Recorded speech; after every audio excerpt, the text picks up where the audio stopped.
লক্ষ লক্ষ মানুষ মাথায় খালেদা জিয়াকে নিয়ে নাচবে, এই একদিনে এসে পড়বে, সময়টা আসতে পারে। আপনি কেন বিশ্বাস করতেছেন না ব্যাপারটা? এখনো খালেদা জিয়াই বাংলাদেশের সবচেয়ে জনপ্রিয় ব্যক্তি। নেতৃত্ব নাই কেন? খালেদা জিয়া কি মারা গেছে? দেশনেত্রী খালেদা জিয়া তো মারা যায় নাই, তুমি অসুস্থ অবস্থা হাসপাতালে আছে, এখন তো মোটামুটি বলছে ডাক্তারের সুস্থ।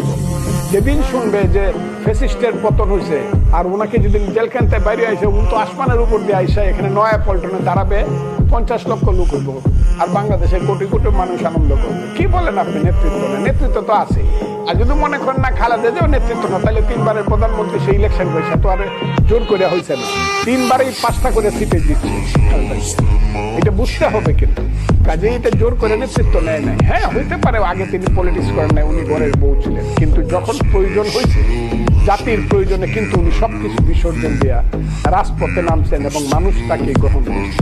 এবং আবার খালেদা জিয়ার বয়স, শেখ হাসিনা পার্লামেন্টে বলতে পারে খালেদা জিয়ার বয়স কত, 78 বছর, আর শেখ হাসিনার তো 77 বছর, 47 সনের জন্ম, হিসাব করেন আপনারা। আমার 76 বছর, আমি অত জোর গলায় কথা বলি কেন?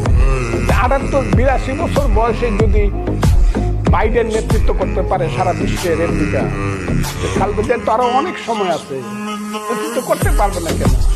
খালেদা জিয়া, অনেকে বলে তার একাডেমিক কোয়ালিফিকেশন কম, আমরাও জানি সবাই যায়, কিন্তু খালেদা জিয়া তার যে রাজনৈতিক নেতৃরূপে এবং মাতৃরূপের যে ব্যাপারটা, এটা সাংঘাতিকভাবে তার মধ্যে প্রতিষ্ঠিত।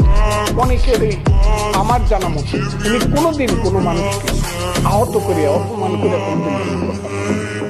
আর আমার ব্যাপারে উনি আমাকে ডাকতেন মাঝে মধ্যে, এই কথা নাই ব্যাপার, আচ্ছা ফজলুর রহমানই ধরেন, কিন্তু আমার ব্যাপারে উনি সেন্ট্রাল স্থায়ী কমিটি মিটিংয়ে বসছেন।